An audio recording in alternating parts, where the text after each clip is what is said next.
পৃথিবীতে আল্লাহ পাক রব্বুল আলামিন আমাদেরকে পাঠিয়েছেন। শুরুতেই আমি একটু আপনাদের কাছে জানতে চাই, আমরা দুনিয়ায় যেই সমস্ত কাজ কর্মগুলি করে থাকি, একটা খাট বানাইলাম, এই লাইট যিনি তৈরি করেছেন, এই ঘড়ি যিনি বানিয়েছেন, এই যে মাইকগুলি যিনি তৈরি করেছেন, এই সব কিছু বানানোর পিছনে একটা উদ্দেশ্য আছে না? উদ্দেশ্য ছাড়া কি বানাইছে? লাইটটাকে কি এমনি ফেলায় রাখার জন্য তৈরি করা হয়েছে? এই যে ঘড়ি, এটাকে কি এমনি ফেলে রাখার জন্য তৈরি করা হয়েছে? এই স্পিকারগুলি, মাউথ স্পিকার, এই যে মাইকের সেটগুলি, এগুলাকে ফেলে রাখার জন্য তৈরি করা হয়েছে? না। পৃথিবীর প্রত্যেকটা মানুষই যেই কাজ করুক না কেন, সমস্ত মানুষের কাজের ভিতরে একটা উদ্দেশ্য আছে। যেই কাজই করুক না কেন, উদ্দেশ্যহীন কাজ করে শুধুমাত্র মাতাল পাগল। পাগলের কোনো কাজের পিছনে কোনো উদ্দেশ্য আছে না। কিন্তু ভালো মানুষ যারা, এদের কাজের পিছনে উদ্দেশ্য আছে না নাই? এবার একটু আমি আপনাদের কাছে জানতে চাই, আমরা সবাই কি মাখলুক? আমরা সবাই কি মাখলুক? আমাদেরকে যিনি সৃষ্টি করেছেন তিনি কে? খালেক। তিনি কে? খালেক, আল্লাহ। মাখলুকের প্রত্যেকটা কাজের পিছনে যদি উদ্দেশ্য থাকতে পারে, তাহলে যে খালেক আমাদেরকে সৃষ্টি করেছেন তার সৃষ্টি করার পিছনে উদ্দেশ্য আছে নাকি নাই? আরো জোরে বলেন, আছে না নাই? কি উদ্দেশ্য? এই উদ্দেশ্যটাই আমাদের জানার, এবং আজকের আলোচনাই হলো এটা, যে আল্লাহ কেন সৃষ্টি করলেন আমাদেরকে। আলোচনার টপিক বুঝতে পারছেন? বিষয়বস্তু বুঝছেন আপনারা? যে আল্লাহ আমাদেরকে কেন বানাইলেন, এটাই আলোচনা। এই প্রশ্ন আমরা কোরআনের কাছেই করি। কার কাছে? কোরআনের কাছে। যে কোরআন আমাদেরকে একটু জানাও তো, আল্লাহ যে পৃথিবীতে আমাদেরকে বানাইলেন, আল্লাহ কেন বানাইলেন? কোরআন আমাদেরকে সুন্দর করে জবাব দিতেছে। আফা হাসিবাতুম আন্নামা খালাকনাকুম আবাসা ওয়া আন্নাকুম ইলাইনা লা তুরজাউন।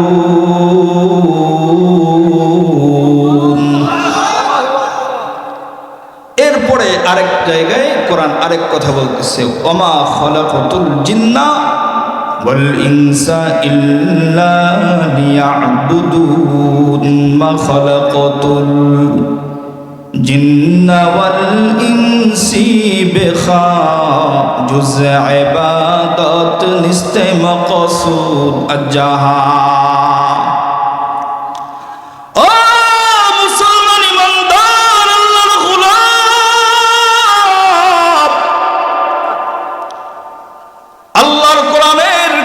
প্রশ্ন করলাম, কোরআন দুনিয়ার জমিনে আল্লাহ তাআলা কেন বানাইলেন, কেন পাঠাইলেন? কোরআন প্রথমে এই প্রশ্ন আমাদেরকেই করতেছে। দুনিয়ার ইমানদার, এ গোলাম, তোমরা কি মনে করো যে আল্লাহ অযথা উদ্দেশ্যহীন দুনিয়ায় পাঠাইছে? কোনো উদ্দেশ্য ছাড়াই তোমাদেরকে সৃষ্টি করা হয়েছে। এই দুনিয়ার মানুষ যদি মনে করো যে আল্লাহ উদ্দেশ্য ছাড়াই সৃষ্টি করেছে, তবে ভুলের ভিতরে আছো। এবার প্রশ্ন করলাম যে কোরআন আল্লাহ যে উদ্দেশ্য দিয়া বানাইলেন, সেই উদ্দেশ্যটা কি? কোরআন আমাদেরকে জানাইতেছে, ওমা খালাকাতুল জিন্না ওয়াল ইনসা ইল্লা লিয়াবুদুন। এ দুনিয়ার বান্দা বান্দির দল, আল্লাহ পাক রব্বুল আলামিন দুনিয়ার জমিনে এমনি বানায় নাই। আল্লাহ দুনিয়ার জমিনে ইবাদত করার জন্য বানাইছে। এবার প্রশ্ন করতে পারেন, হুজুর আল্লাহ যে আমাদেরকে ইবাদত করার জন্য বানাইছেন, আল্লাহ আমাদেরকে কি দিছেন? যুবক ভাই, একটু দেরির কানটা লাগায় কথাগুলো একটু শোনাও। পর্দার আড়ালের মা, একটু দেরির কানটা লাগাও। বৃদ্ধ বাবাজিরা, হয়তো জিন্দেগি পরিবর্তন হয়ে যেতে পারে, কারণ হেদায়াত আল্লাহ কার কথায় রাখছে বলা যায় না। এমন কোন কথা হয়তো রব্বে কাবা আমার জবান থেকে বের করে দিবে, যেই কথা আল্লাহ বের করবেন সেই কথার মাধ্যমে একজন নাফরমান ব্যক্তিকে ঈমানদার বানায়া দিবেন কে? মুসলমান ঈমানদার ও শিবচরের যুবক, এই বেটা আজকে তোর মাহফিলে আসতে মন চায় না। বৃদ্ধ বাবাজিরা, আজকে তোমার মাহফিলে আসতে মন চায় না, অথচ যদি গানের শিল্পী আইনা নাচানো হইতো, এই মাহফিলে জায়গাও দেওয়া যাইত। আরো জোরে বলেন। মারামারি কইরা কার আগে কে বসবে, কার সামনে কে বসবে বলা যায় না। অথচ যুবক, তুমি কিন্তু জানো না যে মরণ তোমার কখন হয়ে যাবে, আজরাইল তোমার সামনে কখন হাজির হয়ে যাবে বলা যায় না। আগামী 5 মিনিট পর্যন্ত কথা বলতে পারবো, সেই গ্যারান্টি কি আছে? আরো জোরে বলেন, আছে?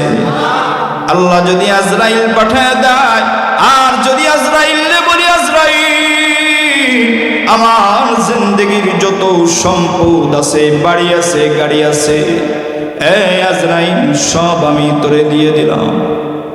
আমেরিকার ভিতরে বাড়ি আছে, লন্ডনে বাড়ি আছে, সব আমি তোরে দিলাম।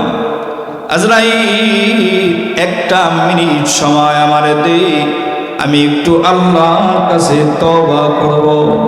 সময় দিবে? মুসলমান ঈমানদার যুবক ভাই, আজরাইল কিন্তু সময় দিবে না।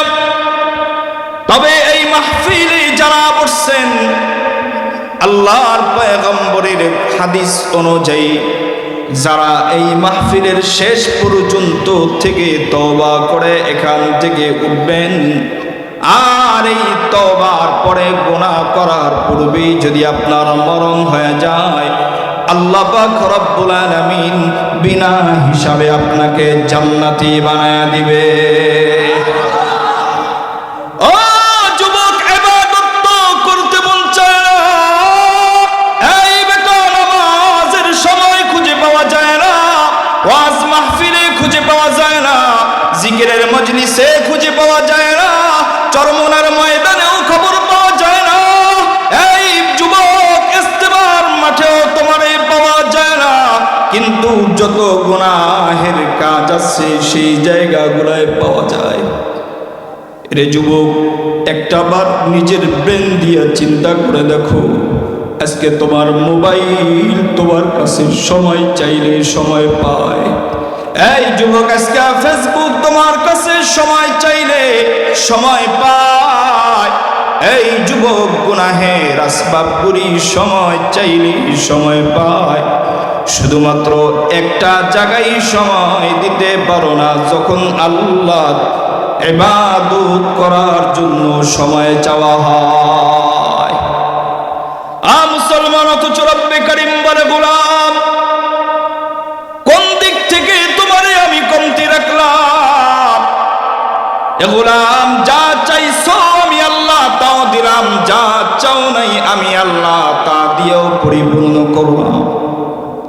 আমি আপনাদের কাছে একটু জানতে চাই, মায়ের গর্ভের ভিতরে যখন ছিলাম আল্লাহর কাছে কখনো কি বলছি, আল্লাহ দুনিয়ার জমিনে মুসলমান বানায় পাঠাও?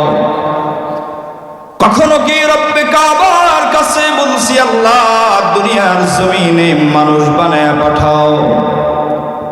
কখনো কি আল্লাহর কাছে বলছি, আল্লাহ মায়ের নবীর উম্মত বানায় দুনিয়ায় পাঠাও? বলছেন কেউ? কথা বলেন। মায়ের গর্ভে থাকতে কোনো কিছুই বলেন নাই, অথচ আল্লাহ পাক রব্বুল আলামিন না চাইতেই মুসলমান বানাইলেন, আল্লাহ না চাইতেই ইনসান বানাইলেন, আল্লাহ না চাইতেই মায়ার নবীর উম্মত বানায় দুনিয়ায় পাঠাইলেন। এ আল্লাহর গোলাম, আল্লাহ বলে বান্দারে, যত মাখলুক আমি আল্লাহ বানাইলাম সব মাখলুকাতের ভিতরে শ্রেষ্ঠত্ব দান করলাম। এ মুমিন, আল্লাহ কেমন শ্রেষ্ঠত্ব দিয়েছে সূরা ৩-এর ভিতরে আল্লাহ বলেন, ওয়াত-তিনি ওয়াজ-যাইতুন ওয়া তুরি সিনিনা ওয়া হাযাল বালাদিল আমিন লাকাদ খালাকনাল ইনসানা ফি আহসানি তাকওয়ীম।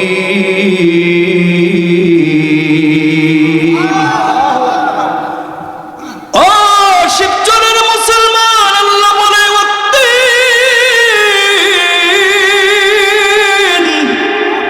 তিনের কসম, ওয়াজ-যাইতুন যাইতুনের কসম, ওয়া তুরি সিনিন সিনাই পর্বত তুর পাহাড়ের কসম, ওয়া হাদাল বালাদিল আমিন। কসম কয়টা? আর জোরে বলেন কয়টা?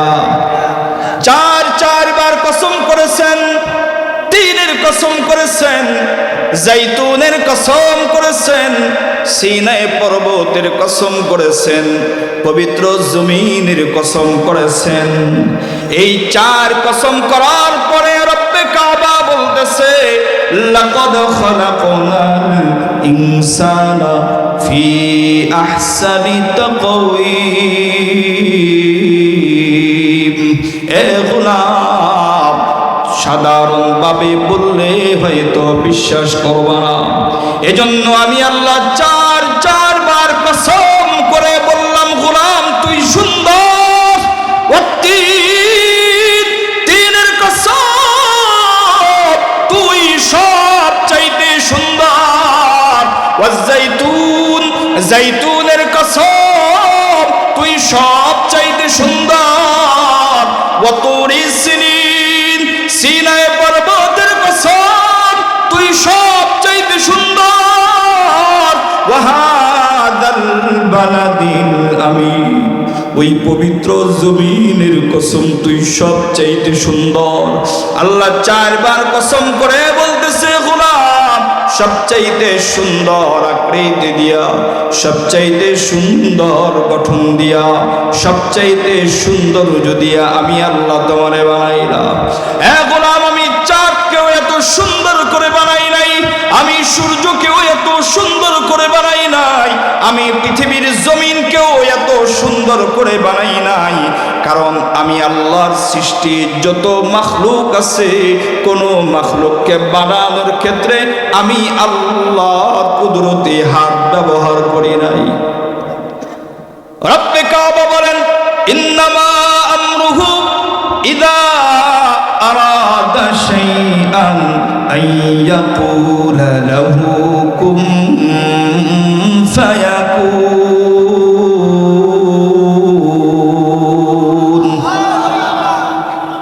ই কালামি জিন্দে কুরআনে হাকিম তখাসালু আতহু আফহামুর রিজালি বখা কুরআন কালামুল্লাহ বশুনু কদিমাস্তি নুঈদু। ভালো লাগেনি আপনাদের? খারাপ লাগে? মুসলমান ভাইরা, রব্বে করিম বলে, এত বিশাল জমিন আমি আল্লাহ বানাইলাম, শুধুমাত্র ইশারার মাধ্যমে তৈরি করলাম। হাও বলছি জমিন হয়ে গেছে। এত বিশাল আসমান আমি আল্লাহ বানাইলাম, হাও বলছি আসমান হয়ে গেছে। কেমনে আল্লাহ জমিন বানাইলেন? কেমনে আল্লাহ আসমান বানাইলেন? বিশাল মহাসাগরের ভিতরে বিশাল দানব আকৃতির শহরের আকারের বিশাল জাহাজ যদি চলতে থাকে সাগরে, তুফান যখন শুরু হয়ে যায়, চতুর্দিক থেকে যদি সাগরের বাইন্দাও রাখা হয়, তুফান শুরু হয়ে গেলে, ঢেউ শুরু হয়ে গেলে ওই জাহাজ কি লড়াচড়া করে নাকি দাঁড়ায় থাকে? লড়ে কিনা বলেন? এই জমিন কি আল্লাহ পাক রব্বুল আলামিন পানির উপরে সৃষ্টি করেছেন? রব্বে কারীম বলেন, এ বান্দা, আলাম নাজআলিল আরদা মিহাদা, বিছানার স্বরূপ জমিনটাকে আমি আল্লাহ তৈরি করলাম। যেহেতু পানির উপরে জমিন লড়াচড়া করবে, আর এই জমিন যদি লড়াচড়া করে, জমিনের উপরে মানুষ বসবাস করা কি সম্ভব? কথা বলেন।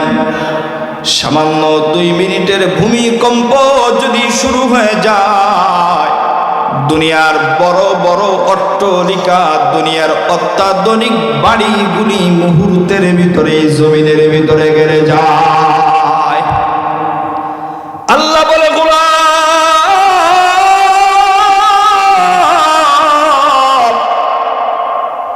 এই জমিন যদি লড়াচড়া করে, জমিনের উপরে চলাচল করার কোনো উপায় থাকবে না। এজন্য আমি আল্লাহ ওয়াল জিবালা আওতাদা, জমিনের উপরে প্যারাক গাইরা দিলাম, পাহাড় নামক প্যারাক। আল্লাহু আকবার বলেন। এ নবীর উম্মতের দল, আল্লাহ বলে জমিনটারে বিছানার মতো তৈরি করে স্থির বানায়া দিলাম। আল্লাযী জাআলা লাকুমুল আরদা ফিরাশা ওয়াস সামাআ বিনাআ ওয়া আনজালা মিনাস সামাই মাআন ফাআখরাজা বিহি মিনাস সামারাতি রিজকান লাকুম। ও মুসলমান ইমানদার, আল্লাহর গোলাম, আল্লাহ বলে শুধু জমিন বানায় ক্ষান্ত হয় নাই, বিশাল আসমান আমি আল্লাহ বানাইলাম। ওয়া বানাইনা ফাওকাকুম সাবআন শিদাদা। এ নবীর উম্মতের দল, এবার প্রশ্ন হলো, হুজুর, এই যে আল্লাহ জমিন বানাইলেন, এই যে আসমান বানাইলেন, আল্লাহ বলে, গোলাম, কোনো কিছু আমি আল্লাহ আমার হাত দিয়ে বানাই নাই। ইশারা করছি, তৈরি হয়ে গেছে। 7 আসমান, বিশাল বিশাল আসমানগুলি তৈরি হয়ে গেছে। এই বিশাল জমিনগুলি তৈরি হয়ে গেছে। বিশাল চন্দ্র নক্ষত্র সূর্যগুলি ইশারার মাধ্যমে তৈরি হয়ে গেছে। কিন্তু বান্দারে, আমি আল্লাহ যদি চাইতাম, 1 সেকেন্ডের ভিতরে তুই গোলাম রে বানায় ফেলতে পারতাম।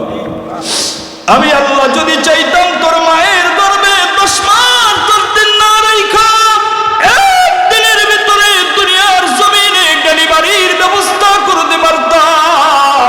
কারণ আমি আল্লাহ তুই এমন একজন রব, ইন্নাল্লাহা আলা কুল্লি শাইইন কাদির। ও মুসলমান ইমানদার, ও শিবচরের মুসলমান, আল্লাহ বলে আমি তুই এমন একজন রব, আমি আল্লাহ চাইলে মায়ের গর্ভে 10 মাস 10 দিন না রেখা 1 সেকেন্ডের ভিতরে দুনিয়ার জমিনে ইশারার মাধ্যমে বানাইতে পারতাম। কিন্তু গোলাম, তোর জন্য আমার সব চাইতে বেশি মায়া, তোর জন্য আমার সব চাইতে বেশি মায়া। এই গোলাম,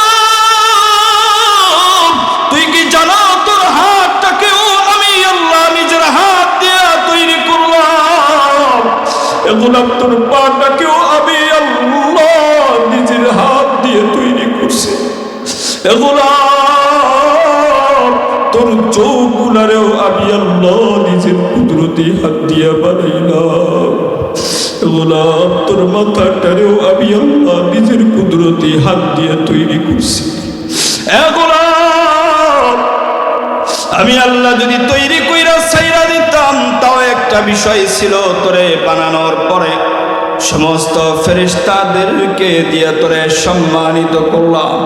ওয়া ইয কুলনা লিল মালাইকাতি ইসজুদু লি আদম, ইবলিস তোরে সিজদা দেয় নাই, ফাসাজাদু ইল্লা ইবলিস। আমি আল্লাহর কাছে ইবলিসের যুক্তি পছন্দ হয় নাই, কারণ আমি আল্লাহ তো তোরে ভালোবাসি। मोहब्बत एक अजीब शय है, बयां करना नामुमकिन है, न खाता है न पीता है, न जीता है न मरता है। रब्बुल गुलाम আমি আল্লাহ তোরে मोहब्बत করি, আমি আল্লাহ তোরে ভালোবাসি। এজন্য ইবলিসের যুক্তি আমার কাছে পছন্দ হয় নাই, আমি ইবলিসকে বরখাস্ত কইরা দিলাম। গোলাম ইবলিস কিন্তু আমারে বলছিল, আল্লাহ তোমার একজন আদমকেও আমি জান্নাতে যাইতে দিব না। এ বান্দা, আমি আল্লাহ ইবলিস রে কি বলছি জানো? ইবলিস রে আমি আল্লাহ জানায়া দিছি, এই ইবলিস সারা জিন্দেগি আমার বান্দা বান্দিরে গুনাহ করাইয়া করাইয়া সাগরের ফেনা পরিমাণ আমার গোলামের গুনাহ হয়ে যাবে। আমার গোলাম মরণের আগে একটা বার আমি আল্লাহর কাছে ফিরাইসা দিলের ভিতরে আমি আল্লাহর ভয় নিয়া চোখের দুইটা পানি ছাইরা আমার একটা বার আল্লাহ আল্লাহ, সবাই বলেন আল্লাহ আল্লাহ আল্লাহ, একটা বার আমারে আল্লাহ বলে ডাক দিবে। ইবলিস রে, আমার গোলামের আল্লাহ বলে ডাক দিতে দেরি হবে, আমি আল্লাহ আমার বান্দা বান্দিরে মাফ করতে দেরি করব না। এ যুবক ভাই, যেই রব্বে করিম এত মায়া করে এত মহাব্বত করে তোমারে আর আমারে সৃষ্টি করলো, আজকে ওই রবকে সময় দেওয়ার মতো সময় হয় না। আজকে ওই রবের ইবাদত করার মতো সময় তোমার আমার হয় না। আজকে ওই রবের জন্য তসবিহাত পাঠ করব, সে সময়গুলি তোমার আমার হয় না। এই যুবক, যদি রব্বে করিমকে নারাজ কইরা কবরে যাও, জাহান্নাম ছাড়া কোনো উপায় নাই। এ গোলাম, আল্লাহ পাক রব্বুল আলামিন যদি নারাজ হয়ে যায়, আল্লাহর রহমত ছাড়া সন্তুষ্টি ছাড়া কেউ জান্নাতে যাইতে পারবে না। ওই রব্বে কাবা যদি আমার আপনার উপরে নারাজ হয়ে যায়, জান্নাতে যাওয়া সম্ভব? আরো জোরে বলেন সম্ভব? এই মুমিনের জন্য ইবাদত আল্লাহ তাআলার করার দরকার আছে না নাই? আরো জোরে বলেন আছে না নাই? নিজেদের জিন্দেগিটারে দামি বানানোর দরকার আছে না নাই?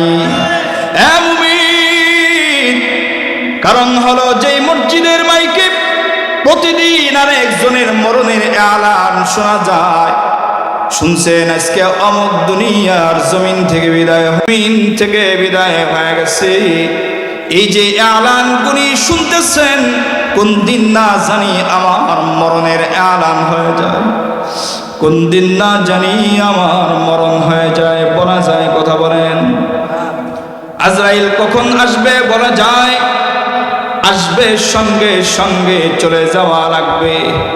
একটা সেকেন্ড সময়, একটা মিনিট সময় আজরাইল কিন্তু আমারে আপনারে দিবে না, বলেও আসবে না। হঠাৎ করে শুনবি একদিন আমার মৃত্যুর খবর,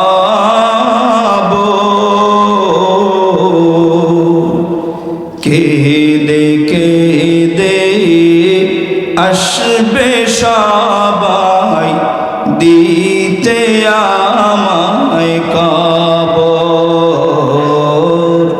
কেঁদে কেঁদে আসবে সবাই দিতে আমায়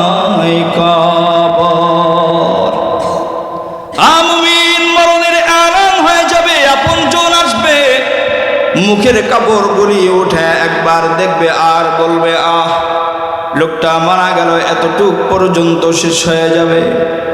কিন্তু আমি আর আপনি কবরে যাওয়ার পরে আমাদের আসল জিন্দেগি শুরু হয়ে যাবে। দুনিয়ার জমিন থেকে যদি আমার আপনার জিন্দেগিটারে দামি বানায় যাই, পরকাল আমার আপনার জন্য সহজ হবে। আর দুনিয়ার জমিন থেকে জিন্দেগিটারে যদি দামি না বানাই, পরকাল আমার আপনার জন্য বড় কঠিন হয়ে যাবে।